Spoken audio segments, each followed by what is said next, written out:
La nuit de la grande ours. Noël était déjà passé depuis un mois. Coco Lapin avait organisé une fête chez lui, la fête d'un mois après Noël. Mais ce n'était pas aussi joyeux que la vraie fête de Noël.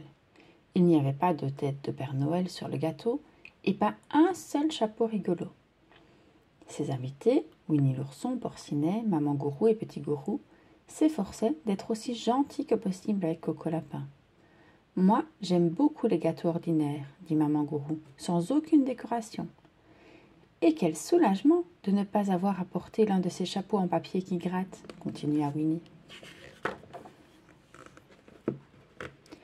Et puis, personne ne trouva plus rien à dire, jusqu'à ce que soudain, Petit Gourou exprime tout haut ce que chacun pensait tout bas. « Oh, je voudrais tant que Noël ne soit pas encore passé. »« Moi aussi, dit Porcinet. »« Moi aussi, dit Winnie l'ourson. » Coco Lapin ne voulait pas que ses invités soient tristes.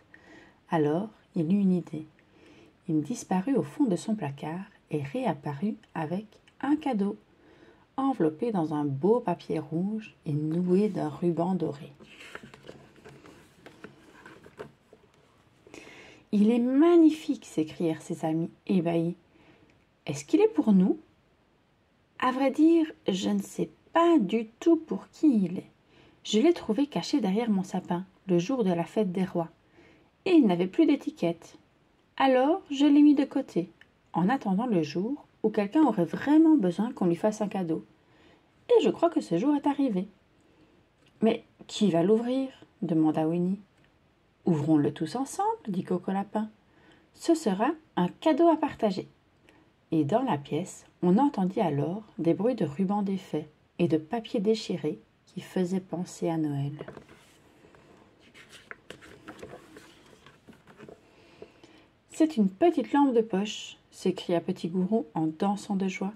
« Mais comment s'allume-t-elle ?»« C'est facile, regarde, » dit Maman Gourou. « Et en plus, dit Winnie l'ourson, il y a un message attaché dessus. »« Un message, » dit Coco Lapin. « Alors, peut-être allons-nous savoir qui a acheté ce cadeau.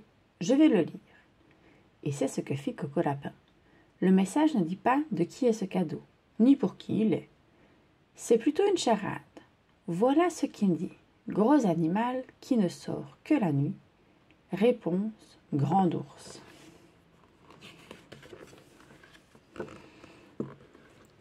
Winnie l'ourson était tout excité. « Existe-t-il vraiment une grande ours qui ne sort que la nuit ?» demanda-t-il. « Alors partons à sa recherche et emmenons notre lampe, » répondit Porcinet. « Oh là là, j'espère que c'est une grande ours qui ne grogne pas trop. »« Pas une minute à perdre, » dit Winnie l'ourson. « La nuit vient juste de tomber. Allons-y. »« Coco Lapin, demanda-t-il, encore, est-ce que je peux t'emprunter un petit pot de miel de ton garde-manger ? Juste au cas où la grande ours aurait envie de, par exemple, d'un petit goûter. »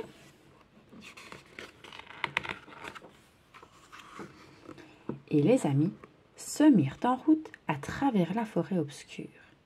Parce qu'il était le plus courageux, Coco Lapin tenait la lampe, et Porcinet s'efforçait de ne pas trop trembler. Soudain, au milieu de la route, la lampe éclaira une forme ronde, qui respirait fort. « C'est gros, dit Porcinet. C'est peut-être elle. » Ils s'approchèrent sur la pointe des pieds. « Excusez-moi, dit Winnie l'ourson. Est-ce que par hasard vous seriez la grande ours ?» La forme remua. « Ce n'est pas un ours, il a de grandes oreilles toutes droites, dit Coco Lapin. Et une petite queue, dit Maman Gourou. C'est Bourriquet. »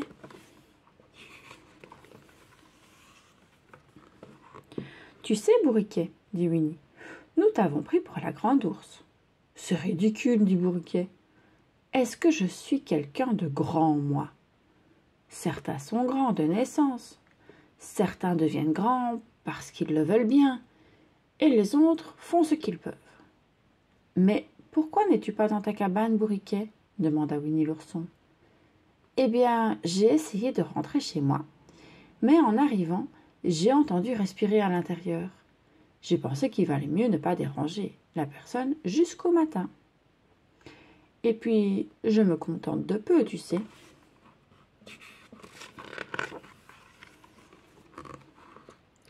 Mais alors, qui est en train de dormir chez toi? Bégaya Porcinet. Je parie que j'ai deviné, moi, dit Winnie. C'est la grande ours.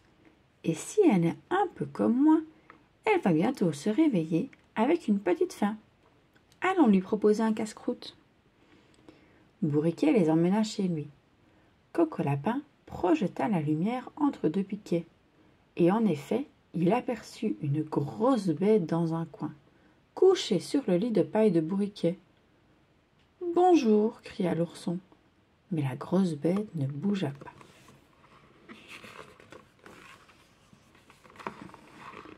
« Nous t'avons apporté du miel, dit Winnie.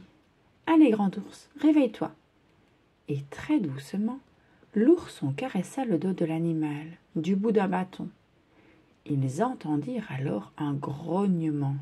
« Au secours, c'est bien la grande ours !» s'écria Porcinet. Et il courut se cacher derrière un arbre. « Mais qui me prend pour un ours ?» demanda une voix très en colère. Et de la maison de Bourriquet sortit soudain Tigrou. « Et qui veut encore me faire manger du miel ? Je vous l'ai déjà dit 100 fois, Tigrou a horreur du miel. » « Mais pourquoi t'es-tu endormi dans la maison de Bourriquet ?» demanda Coco-Lapin. « En passant par là, dit Tigrou, je me suis dit que je pourrais faire une petite sieste chez Bourriquet, puisqu'il n'était pas là. J'ai simplement oublié de me réveiller. Je suis désolée, Bourriquet. D'ailleurs, tu devrais changer de lit. Le tien est aussi dur qu'un caillou. » « Ce n'est pas le moment de parler de lit, dit Winnie l'ourson. Tigrou, nous avons besoin de toi. Nous sommes à la recherche de la grande ours, qui ne sort que la nuit. Peux-tu nous aider ?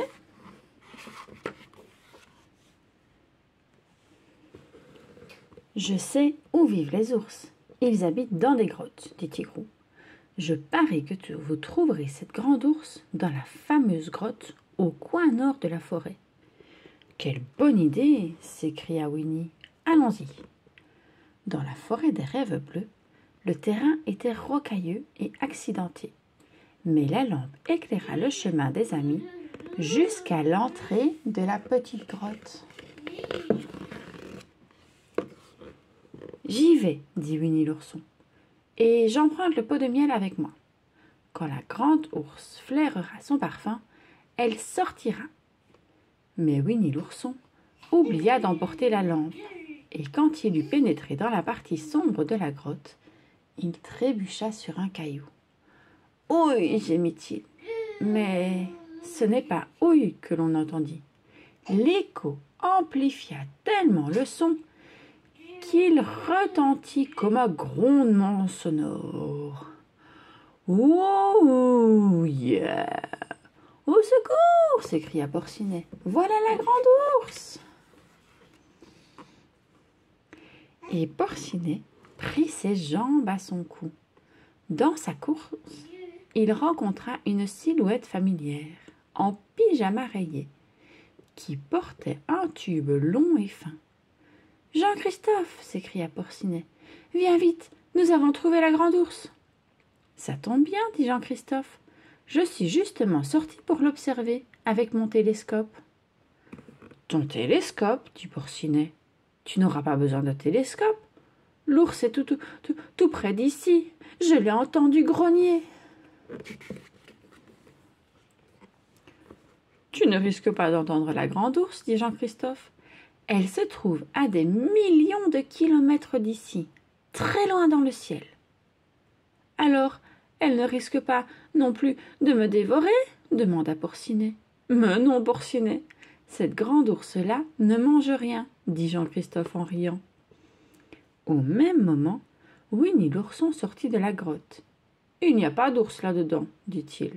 Seulement des cailloux très pointus. »« Tu sais, Winnie, dit Porcinet, Jean-Christophe m'a dit qu'il peut voir la grande ours dans son télescope et que cet ours-là ne mange rien. »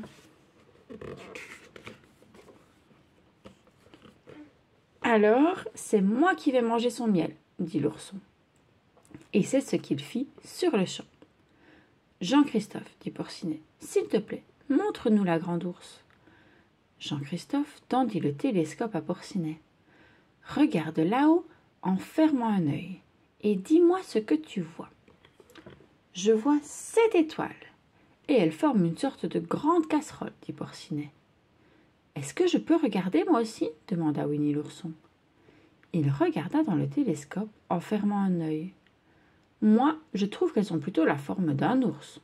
Tu as raison, dit Jean-Christophe. C'est elle la grande ours, et c'est ma constellation préférée.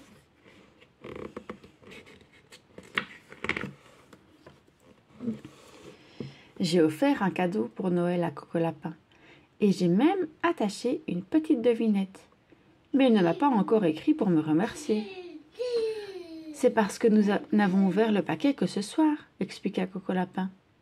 Eh bien, dit Jean-Christophe, vous avez bien fait d'attendre jusqu'à ce soir. C'est vraiment la nuit idéale pour observer la grande ours.